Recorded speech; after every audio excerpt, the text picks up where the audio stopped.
இப்போதான் pre KG join பண்ணியிருக்கா. Okay. அவளுக்கு வருஷத்துக்கு ஃபீஸ் வந்து 1,20,000. போய் நான் நகையை கொண்டு போய் வைப்பேன்.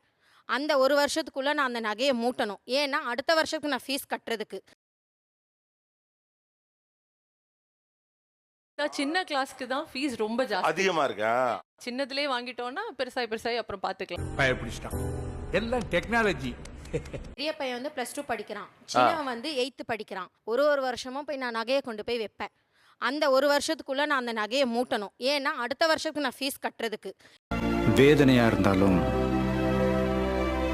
வேதனையா இருக்கு. வந்து இப்போதான் ப்ரீ கேஜி ஜாயின் பண்ணியிருக்கா. ஓகே. அவளுக்கு வருஷத்துக்கு ஃபீஸ் வந்து 1,20,000 சார். ஒரு கிலோ தக்காளி 500 ரூபானே. ஒரு கிலோ தக்காளி 500. மந்த் ரெண்டு பேருக்கும் ஃபுல் டேர்மும் பே பண்ணணும். ₹1 கூட நீங்க கம்மியா பண்ண முடியாது. அந்த லிங்க் வந்து இந்த மந்த் எண்டோட அந்த லிங்கே வந்து போயிடும். ஸோ நம்மளால வந்து அதுக்கப்புறம் ஃபைன் பே பண்ணி தான் பே பண்ண வேண்டியிருக்கும். இவனை வியாபாரி வழிப்பறியா அம்பிட்டு பேரை மிரட்டி வியாபாரம் பண்ணிக்கிட்டு இருக்காங்க. ஏன் இவ்வளோ ஃபீஸ் அதிகமாக இருக்கு? இப்போ வந்து நம்ம எல்லா பேரண்ட்ஸும் எக்ஸ்பெக்ட் பண்ணுறது world class education. So world class எஜுகேஷனுக்கு ஃபஸ்ட்டு கொடுக்க வேண்டியது infrastructure, second is qualified educators, next is caretaker. So count வந்து ஒரு லிமிட்டுக்கு மேலே நம்மளால் கொண்டுகிட்டே போக முடியாது சார். அதுவும் இப்போ எஸ்பெஷலி பிரைமரி 20:1 தான் நம்மளால் மெயின்டைன் பண்ண முடியும். இப்போ ஆரம்பத்தில் இவங்க சொன்னப்போ 15 மாணவர்களுக்கு ஒரு ஆசிரியருங்கிறாங்க. அப்புறம் கிளாஸில் 30 பேர் இருந்தால் 2 டீச்சர் 2 கேர்டேக்கர் அப்படிங்கிறாங்க. இதுல எதுல உண்மை? தமிழ்நாடு 30:1 தான் மேக்ஸிமம் ரேஷியோ நீங்கள் வைக்கலாம். நீங்கள் 20 வச்சுக்கலாம், 15 வச்சுக்கலாம், அது உங்களோட பிரியம். அப்படிங்களா? ரொம்ப சந்தோஷம். நீங்கள் 30க்கு மேலே போகக்கூடாதுங்கிறது சட்டம். நான் வந்து டீச்சராக இருக்கேன் சார். பட் இந்த சைடு உட்காந்துருக்கேன் பேரண்ட்ஸ்க்காக. அண்ட் நான் ஒரு பேரண்ட் கூட. அவங்க சொல்கிறது வந்து 1:13 சொல்கிறாங்களே சார், அது கிடையாது. உன்னைய பத்தி நான் கூட என்ன நம்ப நினைச்சிருந்தேன். நீ உடம்பு சீப்பால இருந்திருக்க. 1:50 ஏற்றுறாங்க சார். வந்து அவங்க சொல்கிற மாதிரி ரேஷியோ கிடையாது. அவங்க டீச்சர்னு சொல்கிறாங்க. ஆஹா சூனா போனா ஒவ்வொருத்தர் இருக்க வேகத்தை பார்த்தோம்னா அவன் அருமை வறுமைக்கு ஆபத்து வந்துடும் போல் இருக்கடா. ரொம்ப கவனமாக டீல் பண்ணி ஆட்டத்தை கலைச்சிடுறாசா. இல்லை சார், 40:1 நாங்கள் போகிறது கிடையாது. அந்த ரேஞ்சே நாங்கள் போகிறது கிடையாது. சரி, நான் இப்போ இங்கே கேட்குறேன். இங்கே நிறைய பேரண்ட்ஸ் இருக்கீங்க. நம்ம இது ஓட்டெடுப்பில் போயிடலாம். சொன்னோம்னா நிறைய பேர் இருக்காங்க. கை தூக்கும். பிரைமரி கேட்டகரியில் பிரைமரியில் இவ்வளோ பேரும் போய் சொல்கிறாங்களா மேடம்?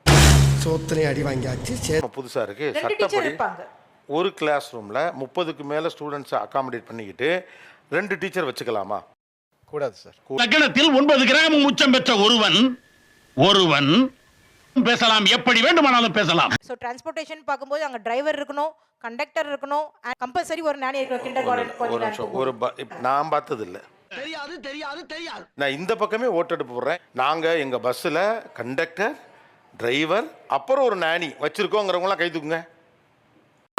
ஒரு பிக்கியும் காணா. உங்கள் சைட்லேயே கை தூக்கலாமா? பளபளப்பான இடம், பில்டிங்கு, ஸ்மார்ட் கிளாஸ் ரூம்ஸ் இதெல்லாம் அட்வர்டைஸ் பண்ணலாம். உண்மை. மேலேயே குவாலிட்டி கொடுக்கணும்னா எதில் அவங்க இன்வெஸ்ட் பண்ணணும்னா டீச்சர்ஸ். அவங்க உங்கள் சக டீச்சரோட சம்பளம் என்னன்னு தான் கேட்டுருக்கேன். நீங்களும் சம்பளம் வாங்குறீங்க. 40,000 சார். நியாயமான சம்பளமா அது? வாங்கலாம் சார். இப்போது கம்ப்யூட்டர் லேபில் ஒரு 4 சிஸ்டம் வச்சுருக்காங்க அப்படின்னா பார்த்தீங்கன்னா ஏஐன்ற ஒரு டெக்னாலஜி புதுசாக வந்துட்டு. சரி, ஏஐக்காக என்ன வைக்கிறீங்க சார்? ஏஐக்கு மெயினாக இப்போ டெக்னாலஜிஸ் கொண்டு வரதுக்கு இப்போ கொஸ்டின் பேப்பர் ரெடி பண்ணணும். ஒரு எக்ஸாம் பேப்பரா வந்து இப்போ நான் என்ன உங்கள்கிட்ட சொல்றது? என்ன நார்மலாக சொல்கிறேன். இப்போ ஏஐ உள்ளே கொண்டாந்தோங்கிறீங்க. ஏஐ கொண்டாந்ததுல என்ன செலவாச்சு? என்ன கொண்டாந்தீங்க? இந்த புது செலவு, இந்த பணத்தை மாணவர்கள்ட்ட வாங்க வேண்டியிருக்குன்னு ஒன்று சொல்லலாம்ல?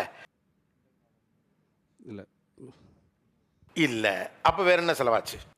அதெல்லாம் இல்லைங்க. இல்லை சார் பேரண்ட்டை நான் ஏன் நினைக்கிறேன்னா எல்கேஜிலேருந்து 5th வரைக்கும் இந்த ஸ்கூலில் எக்ஸாம்ஸே கிடையாது. இந்த ஸ்கூலில் எக்ஸாம்ஸே கிடையாது.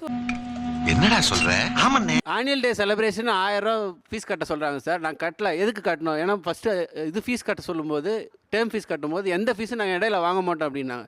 திடீர்னு ஆனுவல் டே 1000 ரூபா கட்டுங்கன்னாங்க. 2 மாதம் இதுவே நடத்தலை, சப்ஜெக்ட்டு நடத்தலை. என் பசங்களை தனியாக உட்கார வச்சுட்டாங்க சார். மற்றவங்களாம் பார்ட்டிசிபேட் பண்ணிட்டாங்க. கடைசியாக பசங்க எம்பரஸ் ஆகிறான்னு சொல்லிட்டு நான் 1000 ரூபா கட்டிட்டு அப்புறம் அனுப்பி விட்டேன். நான் மனுஷனாடா நீங்கெல்லாம்.